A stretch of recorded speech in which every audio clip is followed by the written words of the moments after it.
Hi అండి, welcome back to our channel. నేను మీ లలిత. మీరు కనుక ఫస్ట్ టైం నా ఛానల్ చూస్తున్నట్టయితే ప్లీజ్ సబ్స్క్రైబ్ చేసుకోండి.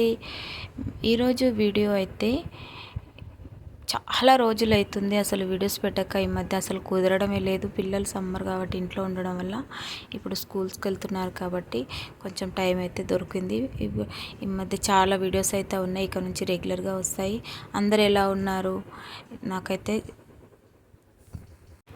ఈ విధంగా చేసిన బెండకాయ కూర అయితే మా పిల్లలకైతే చాలా నచ్చుతుంది. ఈ బెండకాయ ఫ్రై ఏ విధంగా తయారు చేసుకోవాలో చూద్దాం. కొంచెం చిన్న చిన్న టిప్స్ ఫాలో అయితే కొన్ని కర్రీస్ చాలా బాగుంటుంది. మనం కూరగాయలు కట్ చేసే విధానంలో కూడా అప్పుడప్పుడు చిన్న చిన్న చేంజెస్ చేస్తే పిల్లలు తినడానికి ఇష్టపడతారు. ముందుగా శుభ్రంగా కడిగి పెట్టుకున్నటువంటి బెండకాయ ముక్కల్ని ఎప్పుడూ కోసే విధంగా కాకుండా, సర్కిల్స్లో కాకుండా కొంచెం 2 ఇంచెస్ పొడవులో మన సాంబార్లో వేసుకునేలాగా కొంచెం క్రాస్ చేసి కట్ చేసుకుంటే ఈ విధంగా ముక్కలు వస్తాయి.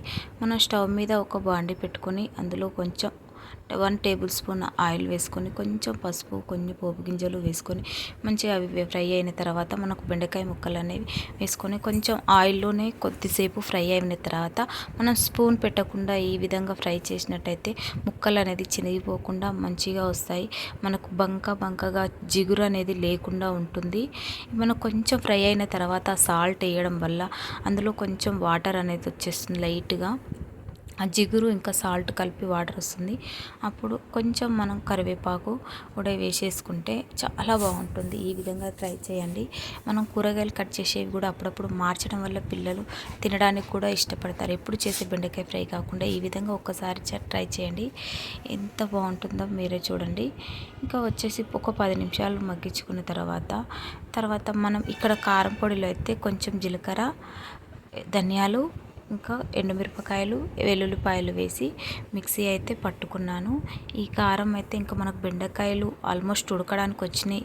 70% 80% ఉడికినప్పుడు ఈ కారం అనేది వేసుకొని ఒక సిమ్లో ఒక 5 మినిట్స్ ఉంచుకుంటే సరిపోతుంది. ఇంకా మనకు వేడి బెండకాయ కూర అయితే ఆల్మోస్ట్ అయితే రెడీ అయింది. ఎంత బాగా ఉడికిందో చూడండి. చాలా తక్కువ ఆయిల్తో ఈ విధంగా చేయండి. పిల్లలకి ఇండైజెషన్ ప్రాబ్లమ్స్ కూడా ఉండవు. చాలా బాగుంటుంది. ఫైనల్గా ఇంకా మనకు ఇంకొంచెం కావాలనుకుంటే ఇంకొక 2 నిమిషాలు మగ్గించుకుంటే సరిపోతుంది. ఫైనల్గా కొంచెం కొత్తిమీర ఉంటే వేసుకోండి.